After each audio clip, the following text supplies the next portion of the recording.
राष्ट्रगान बजता रहा, स्पीकर साहब चल दिए। यूपी विधानसभा स्पीकर ने नरेंद्र मोदी और अमित शाह का प्लान बुरी तरह चौपट कर दिया है।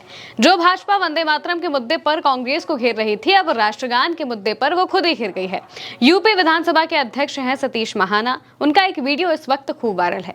वीडियो में वो राष्ट्रगान के लिए महज 52 सेकंड भी खड़े नहीं होते हैं। राष्ट्रगान बजता रहता है और वो पीछे से चल देते हैं। पहले आप वीडियो देखिए।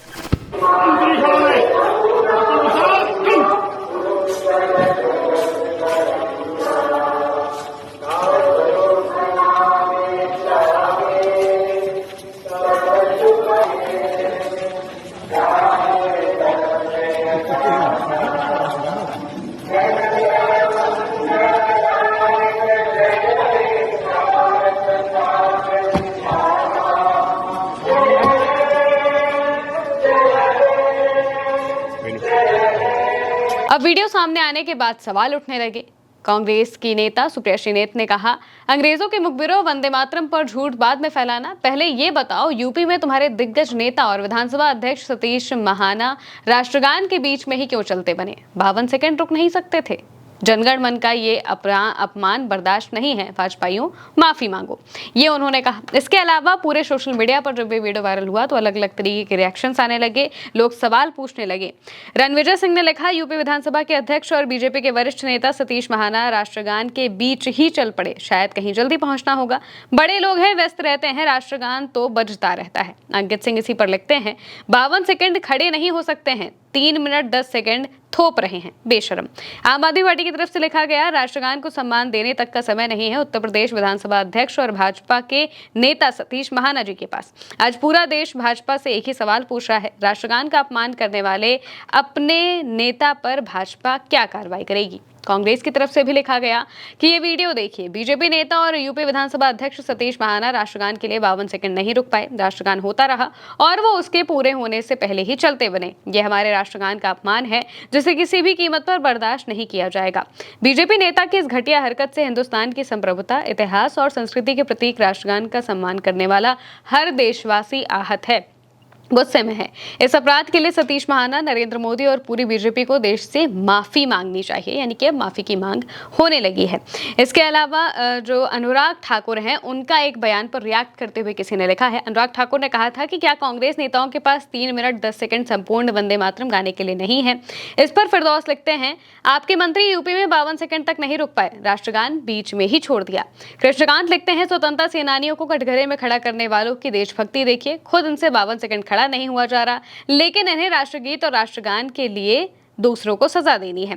जब पूरा देश वंदे मातरम गाते हुए फांसी चढ़ रहा था, तब ये लोग वंदे विक्टोरिया और वंदे जॉर्ज पंचम गा रहे थे। जब देश के लिए लड़ना था, तब भाग खड़े हुए थे। जब वंदे मातरम गाकर सजा झेलनी थी, तब भाग खड़े हुए थे। इनको अभी तक सारे जवाब नेहरू गांधी से चाहिए थे, अब नेताजी सुभाष और रविंद्रनाथ टैगोर से चाहिए। अब इन अंग्रेजी जासूसों की हिम्मत देखो कि ये देश की संविधान सभा के फैसले को देश विरोधी बता रहे हैं।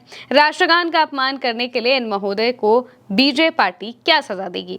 रागनी नायक लिखती हैं, भाजपाइयों के खाने और दिखाने के दांतों में कितना फर्क है, आप खुद देखिए। राष्ट्रगान के बीच में ही उत्तर प्रदेश विधानसभा अध्यक्ष भाजपा नेता सतीश महाना चल दिए, 52 सेकंड भी नहीं रुक पाए। राष्ट्रगान के अपमान के लिए महाना, योगी और मोदी देश से माफी मांगे। ये जो लोगों के रिएक्शंस हैं, ये सामने आने लगते हैं। हर कोई इस बात पर नाराज होता है कि आखिर राष्ट्रगान के बीच में क्यों इस तरीके से वो बीच में मंच छोड़कर चले गए। अब दरअसल ये कार्यक्रम कहाँ पर हुआ, कहाँ पर ये सारी चीजें हुई, वो भी बता देते हैं। उन्नाव में ये सब कुछ होता है। उन्नाव में कार्यक्रम के दौरान पुलिस ने प्रोटोकॉल के तहत महाना को गार्ड ऑफ ऑनर दिया। इसके तुरंत बाद राष्ट्रगान शुरू हुआ। सतीश महाना ने चलते राष्ट्रगान में ही तिरंगे को सलामी दी, हाथ जोड़ा और मंच के पीछे की ओर उतर गए।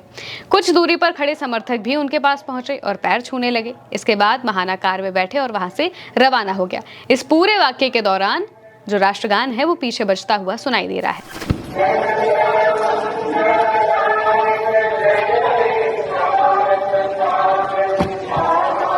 मामला पूरन नगर के एक स्कूल का है, जहां महाना प्रधानाचार्य परिषद के अधिवेशन और शैक्षिक संगोष्ठी में मुख्य अतिथि के तौर पर पहुंचे थे। वीडियो अगले दिन सामने आता है। कार्यक्रम आयोजकों ने कहा कि जिस जगह सतीश महाना मौजूद थे, राष्ट्रगान वहां से काफी दूर बज रहा था। जब सोशल मीडिया पर इसको लेकर फजीहत होने लगी तो सतीश महाना की सफाई आती है। तो पोस्ट करके कहते हैं, सामान्य जनता को सादर प्रणाम। सोशल मीडिया पर प्रसारित किसी भी वीडियो के संबंध में सही तथ्यों का ज्ञान होना अत्यंत आवश्यक है। किसी भी प्रकार का भ्रम न फैले, इस उद्देश्य से मैं ये संदेश आप सभी के साथ साझा कर रहा हूँ।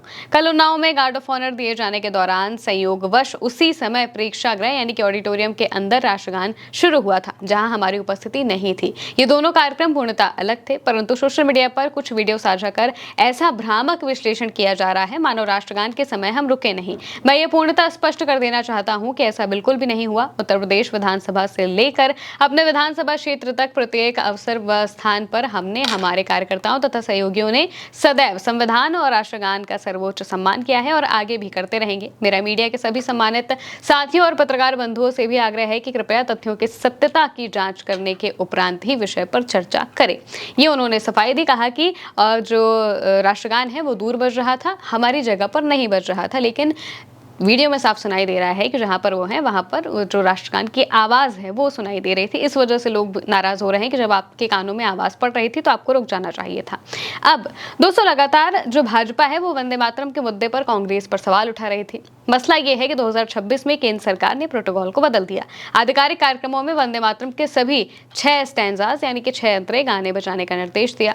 संसद ने prevention of insults to national honour amendment act 2026 pass किया, जिसमें वंदे मातरम को राष्ट्रगान जैसी कानूनी सुरक्षा दी गई है। जानबूझकर गाने में बाधा डालने पर सजा का प्रावधान भी है।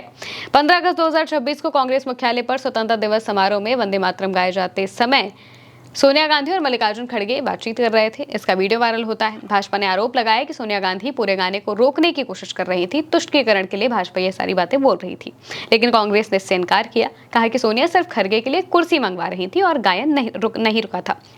इसके बाद 19 अगस्त 2026 को कांग्रेस वर्किंग कमेटी ने साफ फैसला किया कि पार्टी के कार्यक्रमों में केवल पहले 2 अंतरे ही गाए जाएंगे, जैसा कि 1937 के प्रस्ताव का पुनः समर्थन है वो किया है। यहाँ पर 1937 में जो प्रस्ताव आया था वंदे मातरम को लेकर, उसमें ये कहा गया था कि शुरुआत के जो 2 अंतरे हैं वो गाना मैंडेटरी है, पूरी की पूरी वंदे मातरम गाना मैंडेटरी नहीं है। अब यहाँ पर बीजेपी ने क्या किया? बीजेपी ने पूरे के पूरे वंदे मातरम जो कि करीब 3 मिनट का है उसे यहाँ पर मैंडेटरी किया हुआ है और इसी पर बवाल मच रहा था। केसी वेणुगोपाल, जयराम रमेश और बाकी के नेता लगातार इस बात को कह रहे थे कि गांधी, नेहरू, पटेल, बोस, टैगोर आदि का फैसला मान्य रहेगा। शशि थरूर जैसे नेताओं ने भी पार्टी कार्यक्रमों के लिए यही प्रथा जारी रखने की बात कही थी। अब इसी वजह से जो भाजपा है वो एंटी नेशनल, जैसा कि वो हमेशा करते हैं, एंटी नेशनल का टैग लगाना, वोट बैंक की पॉलिटिक्स बताना, मुस्लिम लीग बताना, यही सब काम भाजपा करती है। दोबारा से वो यही सारी चीजें कर रही थी। अमित शाह, नितिन नवीन सभी लोग हमला बोल रहे थे, लेकिन इस बीच में Satish Mahana out of the syllabus आ गए।